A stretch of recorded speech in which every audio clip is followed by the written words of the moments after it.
really this is why we should bother, so that mom and the kids, dad and the kids can go cycling. And this little girl is actually talking to her little brother, who's, you know, a year or two younger than she is.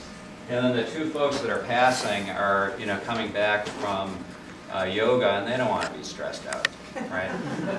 So really, this is what it's all about, is making it possible and really seductive for people to use our roadway network, our right-of-way, in a way that can get us around conveniently and give us options. And really, that's one of the keys that is important. Is, you know, it really isn't, bikes and transit and walking isn't going to reduce traffic. It gives everybody options. So be careful about how you talk about that. We're also not inventing anything new. This was kind of an interesting photo that I took probably 12 years ago or something like that in Manhattan. And who doesn't want to play in the street? I mean, we should be telling our kids, go play in the, you should have a street in front of your house that you can tell the kids, go play in the street. And that's really what we're looking at, is making it, who doesn't want to have a quiet street in front of their house? Now, in front of other people's houses, you want to be able to drive there fast, but in your house, you want to go slow. You want everybody else to not come at all, or to go slow if they are going to come.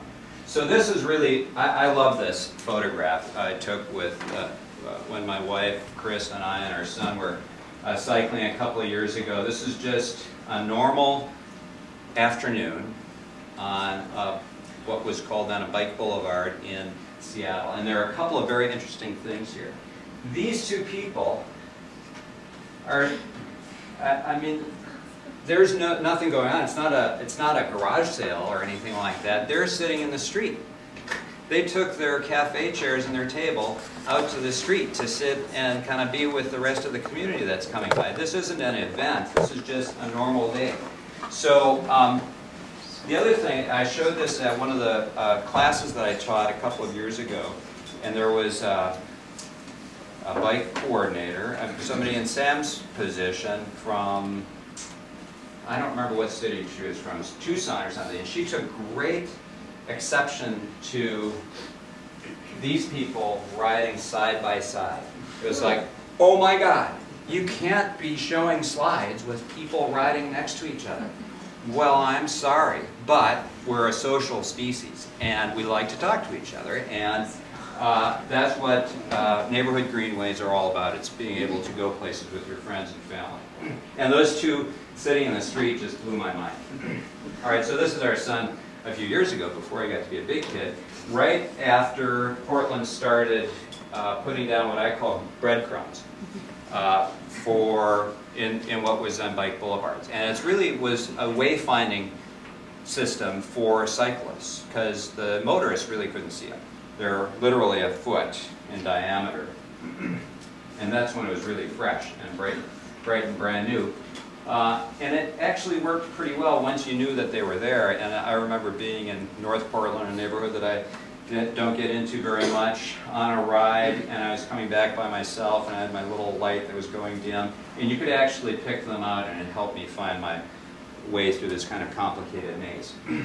Now we're using, and it's been accepted, and it's in the guidelines and all of that, the shared lane marking, which is a much bigger bit of either paint or plastic that gets glued down on the road. So it helps, it does, what does it do? 3 or 4 things. It helps you find your way, which we're going to talk about in a moment.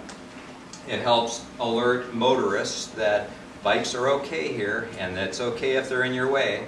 And it helps to, in theory, it helps to encourage cyclists to be out in the lane and really take the lane and not be right against car doors, and especially not going in and out of parked cars.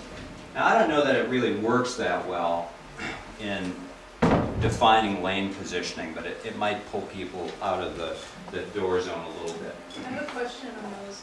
Yeah. Do you use those large arrows on major arterials as well, or just on green? Well, I know that in this city they're used on major arterials, and we do have, in Portland anyhow, and in some cities they are used on some busier streets. I wouldn't say necessarily a major arterial, but there are some places. It's not used as widely as it is used here. It's really being used more commonly on relatively quiet streets, but it can be used on some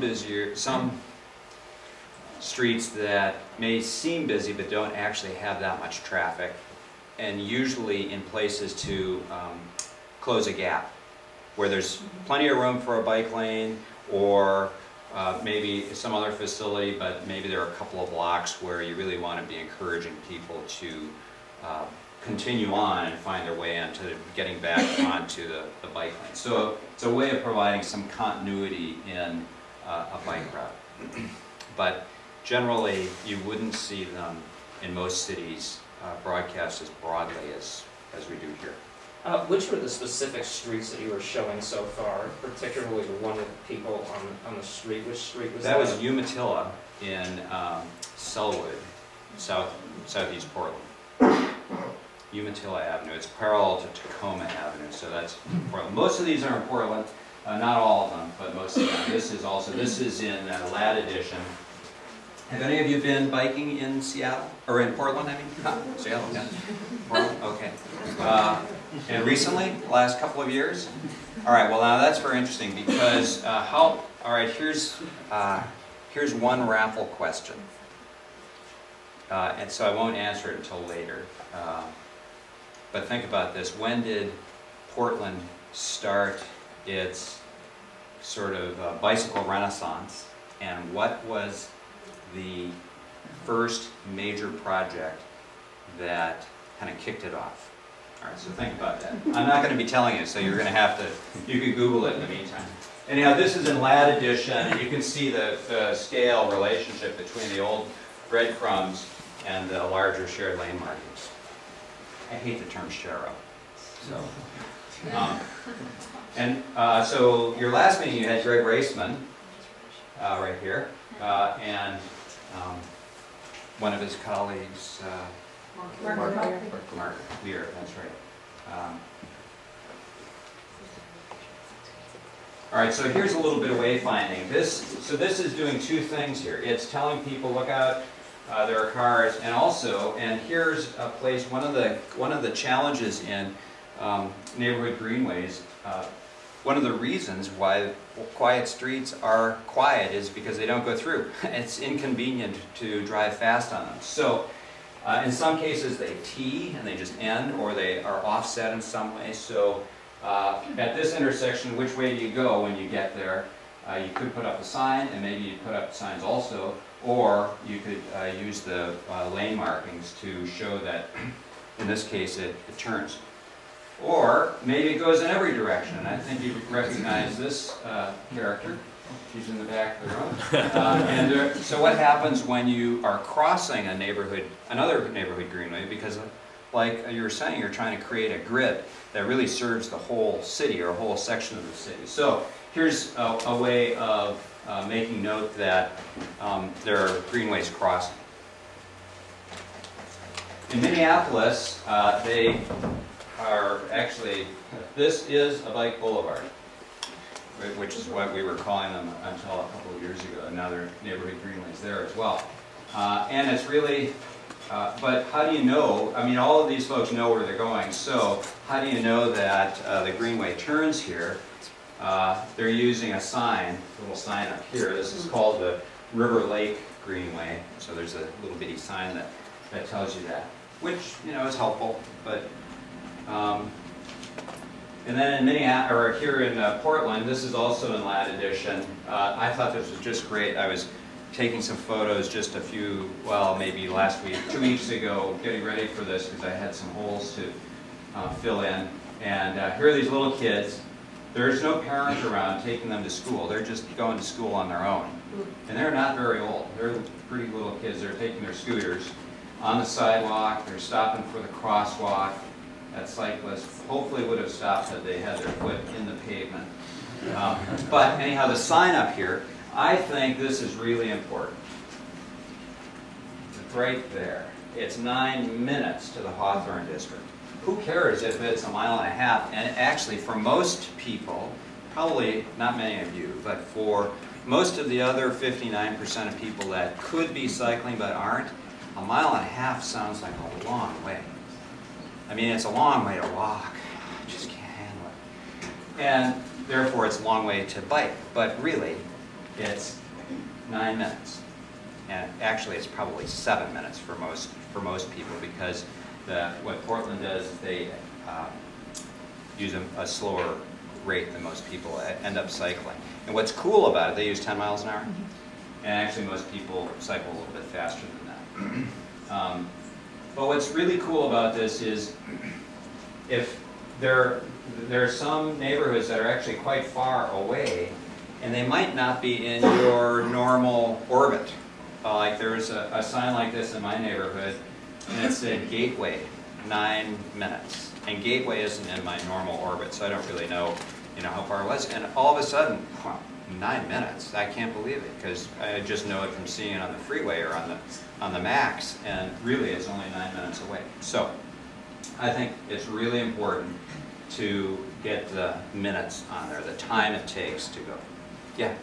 Do they do the same thing with walking times? Now that's a good question. No, I have never seen it for walking, but in a business district or something like that, it'd be a good idea. It'd be a really great idea. You start getting a lot of information on there. But do they take hills into account when setting the times, or is it no? Okay. because you go in different directions. And well, but going different directions, it's a big deal. You go down the hill, it's a lot faster than going up the hill.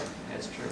There are a couple of communities that we are working with that are taking that into account on really hilly routes. The city of Portland is fairly flat, so when they were developing this plan, they made the conscious decision to use 1 average speed. All right, so traffic calming is one of the obvious things. This was just great to discover this when I was out on my little photo finding trip. To have all of these, be able to get all of these in one picture with a family on bikes. That was just the coolest thing.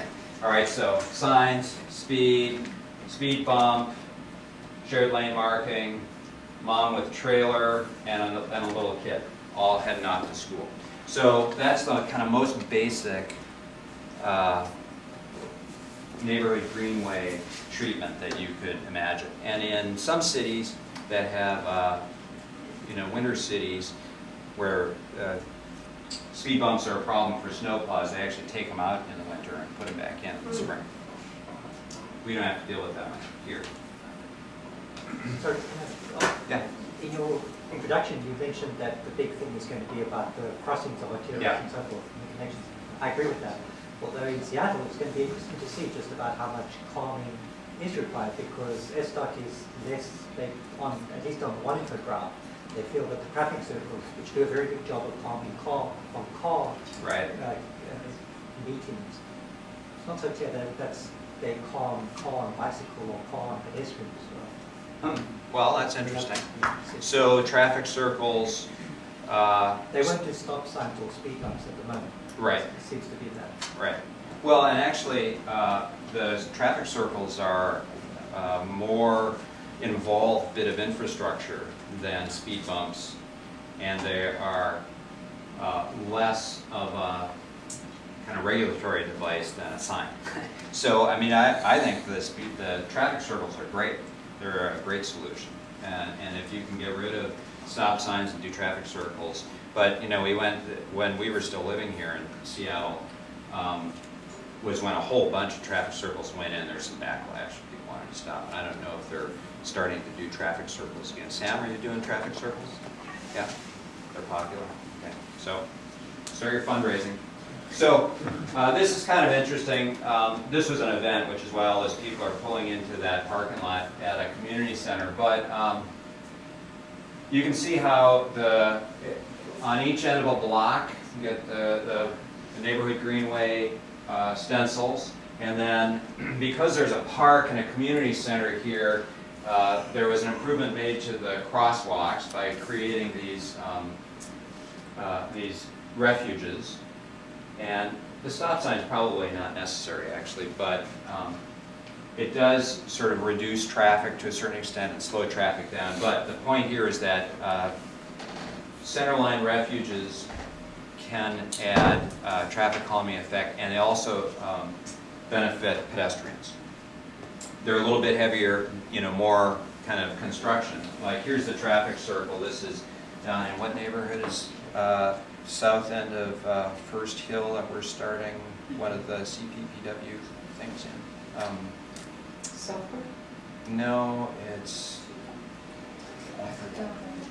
But this was kind of an interesting photo, or a place, and I really only noticed it once I was putting this next bit of this in when I was putting the presentation together. There's actually a curb extension over here. It says it's a one-lane road. Do we really need to know that it's a one-lane road? I mean, a lot of neighborhood streets are two-direction but one-lane roads. Plus, there's the traffic circle, and you know what? One of my favorite traffic calming devices is parked cars. When we had a spare car around the house, which I'm glad to say that we were able to sell recently, I parked as far from the curb as possible. Actually, one of my neighbors made sure that I got a ticket, and it says on the ticket 48 inches from the curb. Yeah. That's about halfway out through this car. It's like, they like to speed on our street, not on their street. Anyhow, I think parked cars are a great traffic calming device. So, you know, try not to get rid of parking if you can on the neighborhood greenway streets. Jam them in there, more the better, so that motorists have to negotiate with each other when they're, you know, coming towards each other. Yes? Isn't there a sort of a trade-off? Isn't that maybe the case once you have the greenway or something in place? Because right now I find that the places with the most, and maybe it's the fact that Seattle's hillier in Portland, but a lot of times you'll be going uphill in a neighborhood and it's cars both sides, and you have cars like literally like bumping you, squeezing by you. Yeah. And you're just thinking, God, we could just limit some of the parking here, or on arterials also. Yeah, it's definitely not a universal, you know, it's definitely not a universal panacea. But I think there are places where, you know, where we should be thinking about even bringing parking back in. There are some streets where, you know, the neighbors didn't want to have parking on both sides, mostly. And where we were living, they didn't want parking on one side because they didn't want to give the developer, you know, parking spaces so that they were trying to force not allowing a denser development in the neighborhood. But anyhow, it's definitely true that you should really look at the local conditions, which is the case with all of these things. I mean, the problem with putting together a catalog or a design guideline that says this is how you should do it with a matrix that says at this speed and this amount of traffic, here's your solution. The problem is that this really, you can't key it all out that way. How does it fit together? What's the next block like? What's the slope like? And it's different going up and downhill. So really, you've got to figure out through getting to know the neighborhood, which is what's so wonderful about what you guys are doing with your neighborhood level kind of scouting. I love that term. So I digress. Never mind. Steve, can I ask another Yeah. free design advice Yeah, question? So in Wallingford, we have traffic circles at every intersection, and we're moving parked cars back 20 feet from the intersection before they went right up to it, and it's for visibility around the traffic circles. But you know, hearing what you're saying now, maybe we should. No, I think that's really important. I think there's definitely a visibility problem. Portland, one of the backwards things about Portland, one of the many backwards things about Portland is there is no setback from stop signs. Where I grew up, and I think it's here too, isn't it 30 feet from a stop sign? 30. I think it's It was just, it was like 20, 30, whatever. It was a no-brainer for me growing up in the Midwest that, you know, you don't park right in front of a stop sign. And now, especially with how big cars have gotten, you can't see them at all. So there are safety things there that I think, you know, really makes it important. It does make it possible for people to drive a little bit faster around those traffic circles, though. But I think the trade-off of visibility for pedestrians especially is worthwhile. That's a really good point, though, yeah. With regards to roundabouts, what do you think of the safety with regards to bike on bike? Because like a lot of the traffic circles, they're designed to slow cars down, but when you're on a bike, you can really zoom through there, especially when it's at the bottom of a hill, and if there's another bike going the other direction. Yeah, well, I kind of feel like Darwin should come into play here at some point. I think bike on bike, you ought to be able to work it out.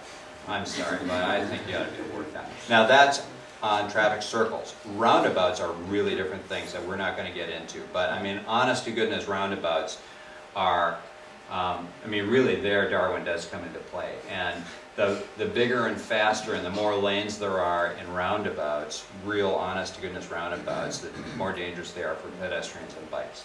So single lane, very small diameter roundabouts can be great on for cyclists too, but multi-lane are really difficult. All right, this is one of my token not in Portland images. Also, this was a small ride, actually kind of a group like this a little bit. It was a Tucson get-together for people interested in neighborhood greenways. I don't think they can call them greenways in Tucson.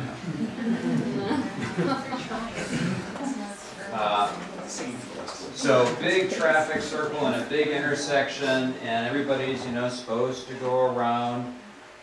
This is kind of interesting because it says yield, but all four corners say yield. They're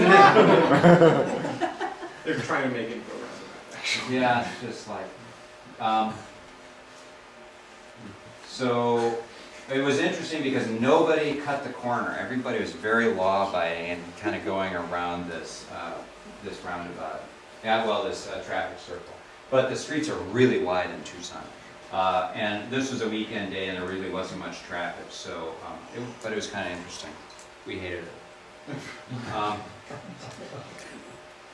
right, so now this is not an event. This is maybe a quarter of my slides are from this same day. Kind of an overcast day. It wasn't particularly early. It was 8:30 or 9 in the morning, and it's just a regular busy you know, bike commute day, which is kind of interesting, I think, because there were a lot of people, and I'll show you another photo later on that it looks like it's an event because there's so many people in it. But there are a couple of things going on here. There is curb extension. This is clay, by the way, in Portland. So there's a curb extension. There are stripes for the crosswalks, and kind of an interesting gizmo right here. Anybody know what that is? Well, we'll get into it in just a moment. We'll talk about it in a little bit. Oh, I know, I was just starting to talk about other traffic calming devices here. So the curb extensions are the most relevant thing in this photo. The neighborhood greenway has a stop sign because this cross street going across there is actually a pretty busy one-way, part of a one-way couplet. One of the big things that Portland's been doing, and actually a lot of cities have been doing, is working on storm drainage and trying to keep or slow down how fast stormwater gets into the sewer system, the storm sewer system, for all sorts of good reasons. And one of the things Portland is doing is trying to coordinate where those things are happening with the development of neighborhood greenways. So curb extensions like this help to slow traffic down.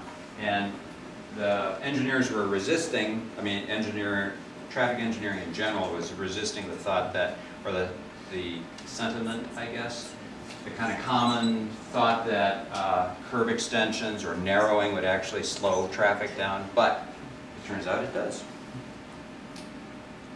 Here's another traffic calming device, just a diverter. Where's an example of that in Seattle? Oh yeah, of course. There are some interesting ones at Capitol Hill. Now this one is actually kind of old, so it would be done differently these days, but it works really well. There was some retrofitting done to make the you know, these curb cuts very much more bikeable. So that's another way, is to actually just get motor traffic so it just can't go through there. And what it's trying to do is reduce cut-through traffic, basically. And then this is one of the other things. We're going to start getting into intersections here. This is really one of the most basic control devices that has been made to, not so much for getting across, but for keeping motor vehicles from using a neighborhood greenway as a major arterial or even as a collector. Just forbidding cars from going up, this way. They can't turn left in there. They can't, all you can do is take a right out of the street or a right into it. And in this case, there are a four-way stop all the way around there. Cyclists can get through a gap right there through this thing. So it's fairly convenient for them. And it's offset from the intersection a little bit, so it's really encouraging the cyclists to actually observe the stop sign, Steve, which we all do. Yes? is that a raised island in the middle, and is it wide enough for a bicycle? No, it's not an island. Stay It's just a And so is it we wide will- enough to stand in the middle if you can't get across the other side? You You need sideways, yeah. No, I mean it's literally. The cross traffic has stop signs too. Yeah, in this case, cross traffic. It's really the most basic, and I don't know if they're even doing this sort of thing anymore, but it's really the kind of the most basic thing. And we'll talk about something. This is another view of it. Kids going to school there with Dad at the same intersection. Here's something that's bigger. All right, so this is an island. This is Greg probably talked about this, and Mark. This is Going in North Portland at MLK. Martin Luther King is across street here. Going is the bike boulevard, the neighborhood greenway. And the island in the middle there is, I think it's 10, it might be 12 feet wide. So the bike with the trailer actually overlapped, but an extra cycle or a freight bike would actually be able to hang in there. But there are all sorts of great things happening here, and I think, first of all, it's okay as a cyclist to get through it. So here's another view of it. So crosswalk comes across. Folks with mobility challenges don't have to climb up and go back down. There are cut-throughs for bikes going both directions. There's a crosswalk over there, and guess what? This is a really busy street. Do you happen to know what the traffic count is on it? I want to say like 18,000. Yeah, 18,000. So, I mean, it's not Aurora, but it's probably Greenwood. Well, it is Aurora, it's 99. Yeah. Well, it is, yeah, exactly. It is Aurora. It's kind of like Aurora. Anyhow, 2 lanes of traffic in each direction, pretty fast, and people stop for cyclists and pedestrians that are waiting to cross. Now that's one of the keys that makes Portland really great is relatively laid back motorists aren't too anxious to get places. Most of them, not all of them obviously, but quite a few of them, and they actually stop for people when they don't have to. It's kind of neat. Really appreciate that. Hey Steve, yeah. Question. How do you think island refuges work like this when you have a stoplight, say, at the next intersection? Yeah. How do interventions work when you have a stop sign or a stoplight that close? Well, I think it actually works okay because a motorist approaching from that stoplight, let's say, is either just getting started, so they're not really losing any momentum, or they hopefully were paying attention to the the intersection, and so maybe they're not. I think it's fine. And most of the neighborhood greenways are going to be a block or 2 off of a major arterial intersection. That's what we're discussing with one of our crossings, is that an ideal location is one intersection, one street off of. Yeah, I think so. Colin and I wrote this yesterday. We were thinking about other types of interventions that we could use in this future. Yeah. I think so. Well, and if you're trying to cross, I mean, it's nothing more frustrating than trying to cross a busy arterial when one direction is perfectly clear. If you have that center refuge, you can make that half crossing and then wait for the other half. Right. Yeah, and without the center refuge, people are using that for left-hand turning, and it's actually a very dangerous spot. Yeah. Yeah. And you get halfway across the road, and there is traffic coming the other way, but they see you stranded there, at least in Portland, and a lot of other cities, they see you stranded there and they stop and cut you some slack so you can get across. versus having to dash across, and you know, it's much more dangerous. Oh, this is where we can talk about kids. Luke gave me the other raffle question about at what age, those of you that were here for Greg's spiel would have heard this. At what age can kids discern, kind of reliably discern movement and like an approaching car? Right. So see if you can consult your Google in the meantime. Yeah. So this is MLK, so it probably, the intersection is probably lit. I'm just wondering about nighttime use. Oh, that's a really good question. Is there street lighting here? And I think there is street lighting, and that would be a big benefit. We actually have, in Portland, there's a street called Powell that is not well lit, very busy, and has regular pedestrian fatalities on it. Even at intersections that have, you know, fairly sophisticated treatments, there are problems with it. So I think street lighting often is important. Comment? So the wonderful Greenways getting one of these put in across Stoneway. So oh, perfect, perfect. Stoneway is so wide. And I mean, who's going to stop when you're 40 feet over on the other side? So that's good. All right, so this is one point where I digress. One of the books that I passed around, it's in back there with that fellow holding it up. That is a guideline that we published in March of this year. We produced for the National Association of City Transportation Officials. It's called an Urban Bikeway Design Guide. It is really the kind of state-of-the-art progressive treatments that are available that are kind of Americanized. A lot of them were taken from Europe, and some of them were in use here in the U.S., and we've put together a guideline that really makes them something that the city transportation officials can say, oh, it's not just out of, you know, thin air. It's not hippies saying that we can do this. It's really it has been vetted by our peers, basically. And so this is one page out of it. You can see the logo up here, which is, I mean, like a mirror image of what got built on Going and MLK. And it gives you all the specs on it. Where the sign should be, what sign it is. These are all standard, you know, roadway signs that fit into the normal design guidelines. What the dimensions should be, both the minimum and the desirable, and how all the pavement markings should work and all that kind of stuff. So this is available online. Here we go. You can find it here, NACO.org, and look under initiatives, and you'll see Cities for Cycling, and you can get it there. Be careful before you hit print, because it's 380 pages or something like that. It's huge. So page through, find the parts that you want, or you can also order the print guide, which is kind of a cool booklet the way it's been put together, which we just printed.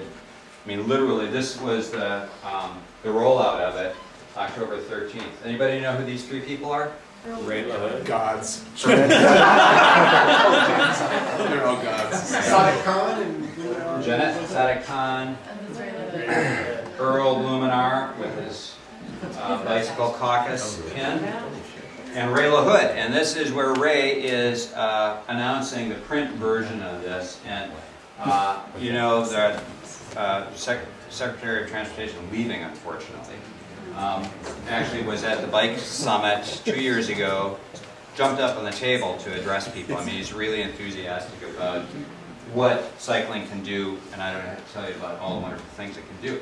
This is my segue into what's really important and what's wonderful about what you guys are doing is providing leadership, and it's really completely upside down from how Portland did it.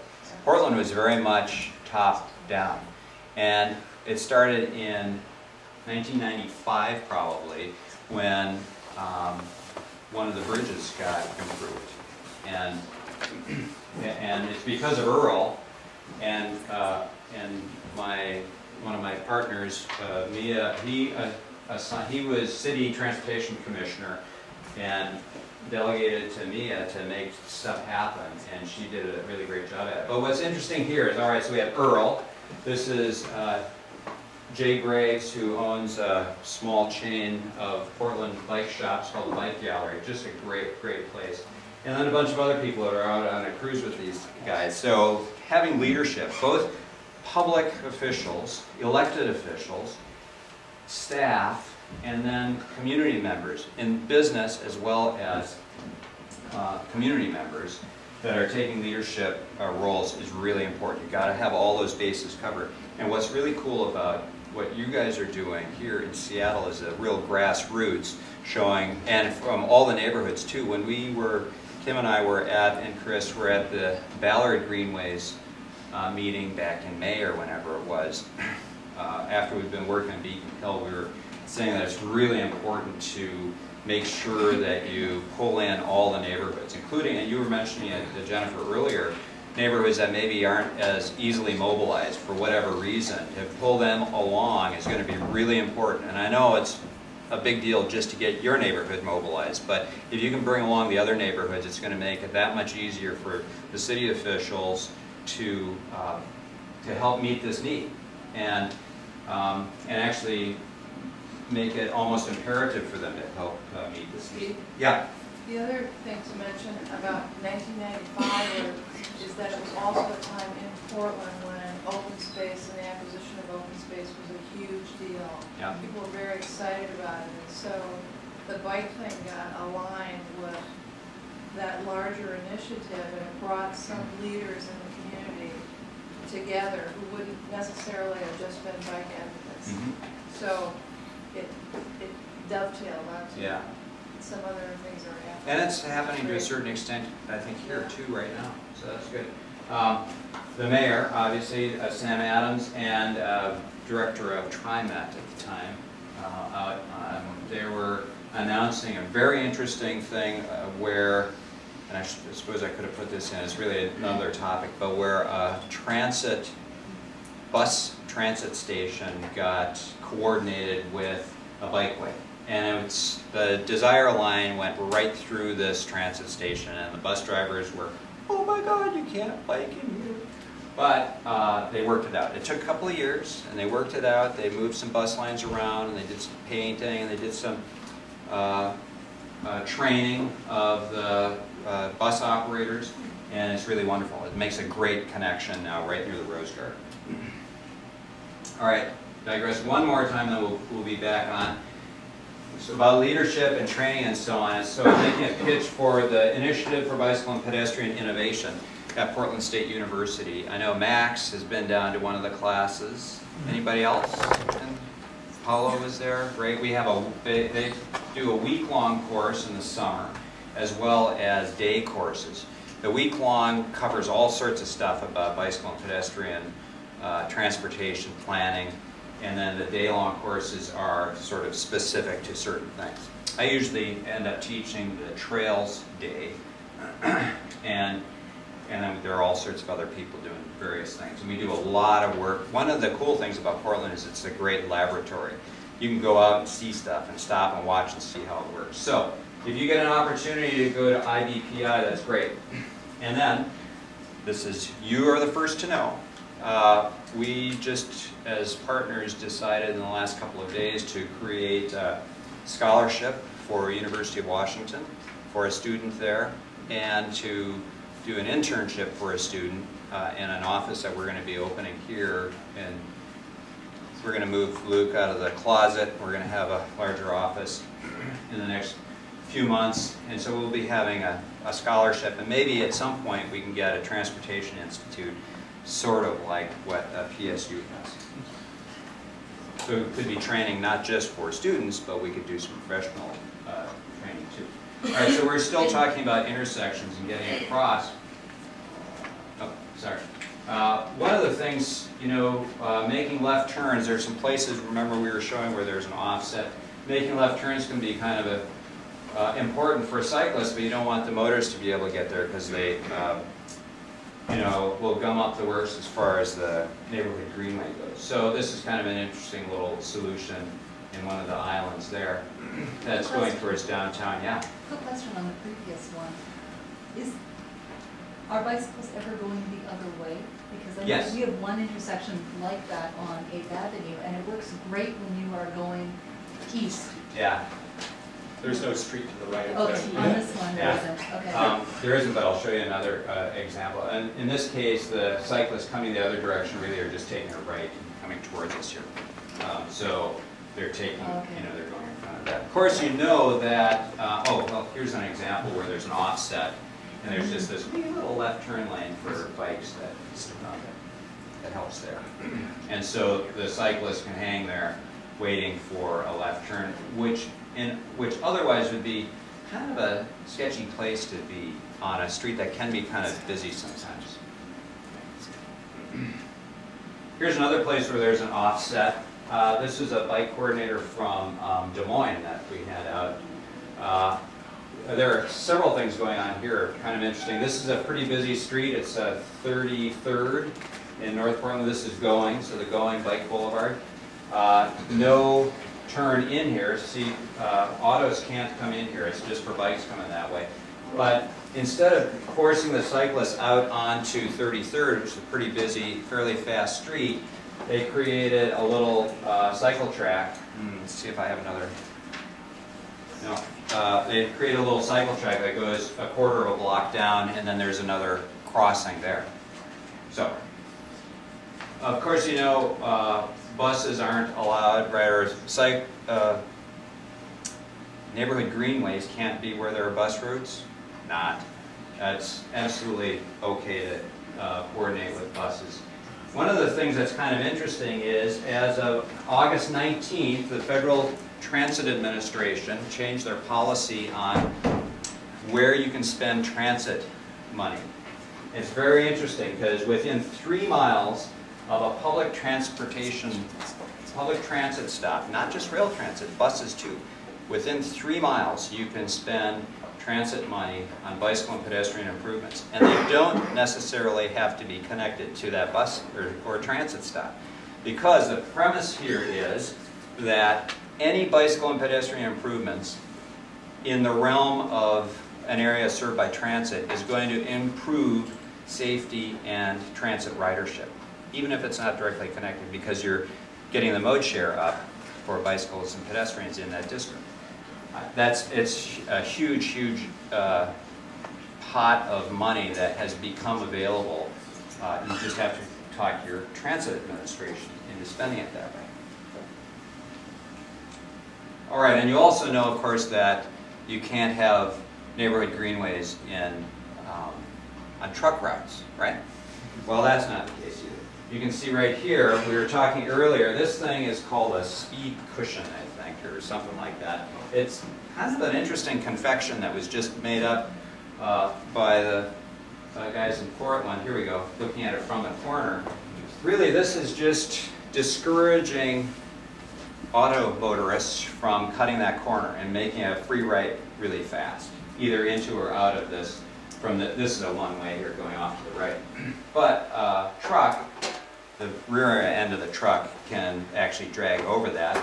The important thing here is that it's discouraging we all like having very tight radius on a corner, but the problem there is if a truck does it and sweeps over it, it's going to run over Jimmy when he's standing there. So really, this is the corner of the sidewalk back here, but for most motorists, they're really out there. So it's helping keep the pedestrians in a safe place while having a very tight radius on the corners. I have a quick question about this. Yeah. I noticed your crosswalks are striped differently on the different ones. Why is that? You know, I was noticing that too. I was hoping nobody would ask. Do you know why? I was hypothesizing it's because 11th and 12th. That's the major route, so they went to high-vis versus Continental. Yeah, that's true. So this is a very busy street. Higher volume. Yeah, it's higher volume, busy, faster, and it'll wear the paint out faster. So the wheels can go right through there. And so the visibility is important there. You put down more paint, it's a little bit cheaper and that sort of thing. And also, these may function as stop bars at the stop sign. I'm sure that there's something in MUTCD that says, you know, when you can use one or the other. Somebody else, yeah? Just a quick question. For that treatment, have you ever seen it at a signalized intersection for the same purpose? This bump? Speed cushion, right? No. This is the only place I've ever seen it, this one intersection, but there's really no reason why you couldn't do something like that. And, you know, the back of a bus could hump over it. It wouldn't be that big a deal. But it would help discourage pedestrians from being out there on the point. Steve? Yes? How was that spawned? Was that an in-house design? Yeah. Yeah. They're very creative. They really are. Especially on, you know, a street like this where there's a lot of traffic and they're continuing to tune it, which actually reminds me of something that I was going to try to mention, so I'll bring it up now. You know, none of these improvements they don't think of them as forever. They don't think of them as, well, this is the only time we're going to be able to do this, so we got to get it right.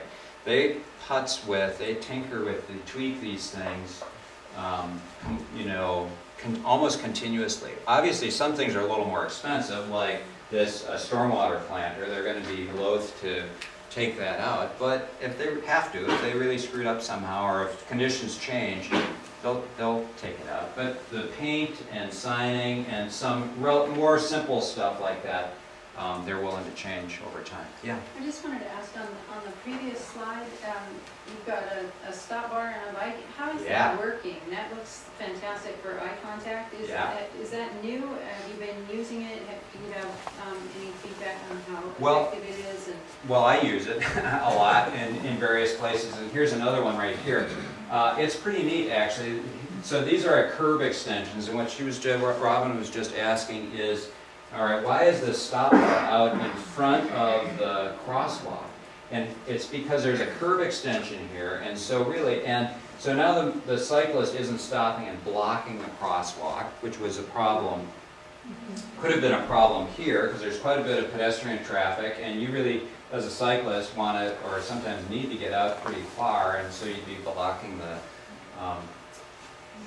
crosswalk. So here the stop bar is pulled out, really right out to the curb, and in a way it's telling the motorists, y'all look out because I'm wanting to go across, and so some motorists will actually stop there and let you go across, whereas if you were stopped way back, it wouldn't be working. I don't know that anybody, now it's possible that somebody at PSU has been studying this, because that's one of the other things that's pretty cool about having that institute at PSU with a fairly progressive transportation bureau, because they do before and after studies, and they do comparative studies with different treatments for the same kind of situation.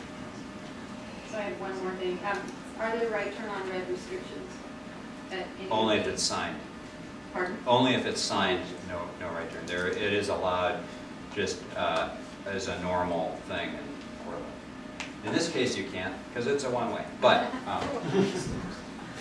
and I'm not going to get into bike boxes or other, bike lane, more traditional bike lane things. Oh, here, that's what I was looking for. One of the neat things about this intersection when you get down for your next field trip to Portland is come and visit this, because there are a lot of things going on here. You can see this fellow is at a bus stop. There are curb extensions coordinated with stormwater things.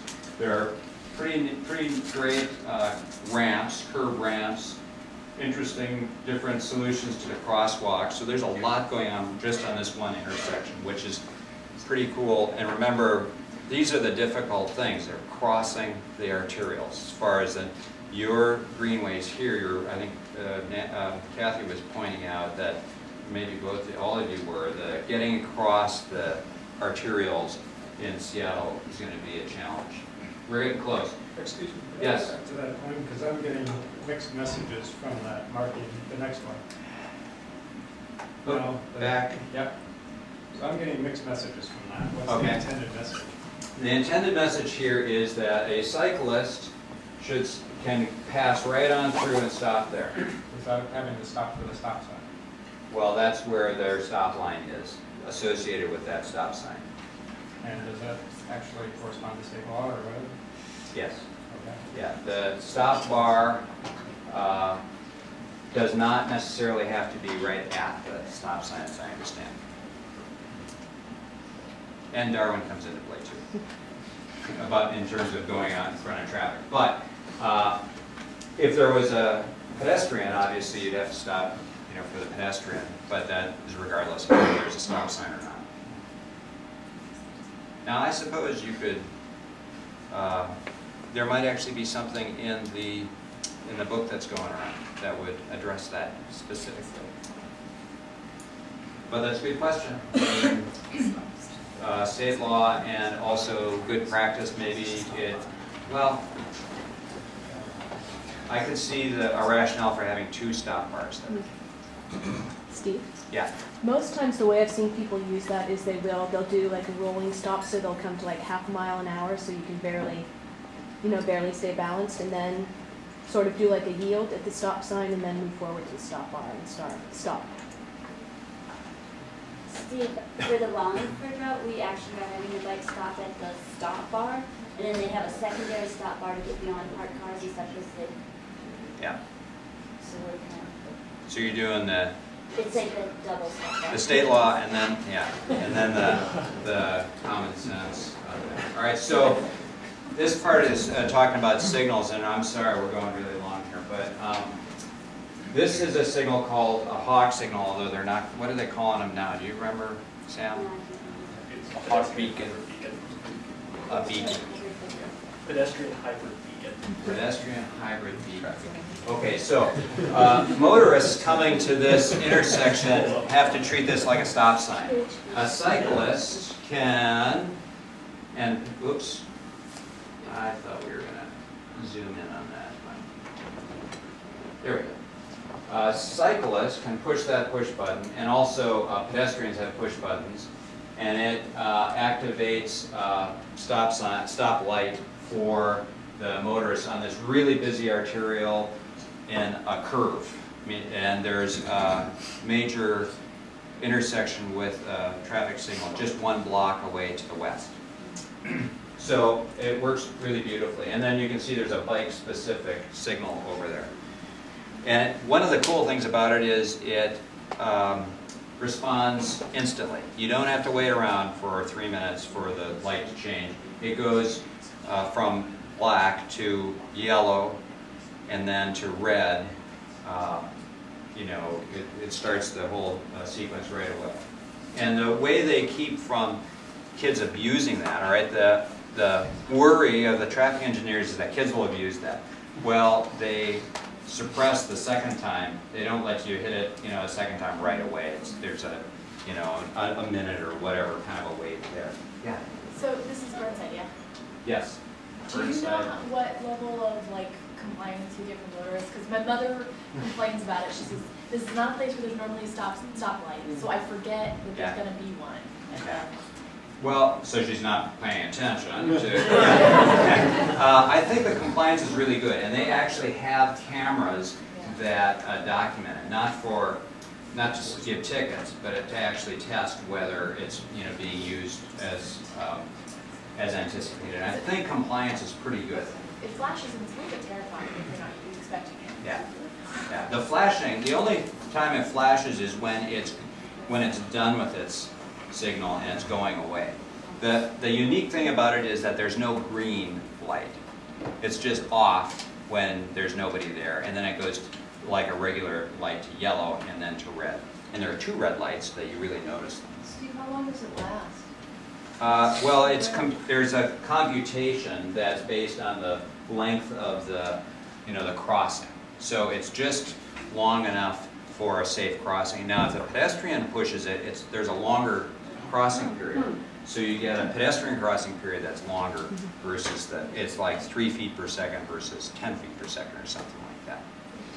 So at Fremont, the bike doesn't have to you don't have to get off your bike to push the button. You just put your front wheel on a sensor and it just works. Did you say it's not like that here, or is that because the technology is over? Well, in this case, there's a button that is right curbside, so you can reach it.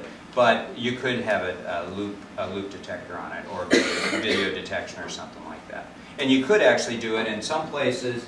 There are lights that are activated by loops that are on the approach to the intersection. So you don't have to wait until you get to the intersection.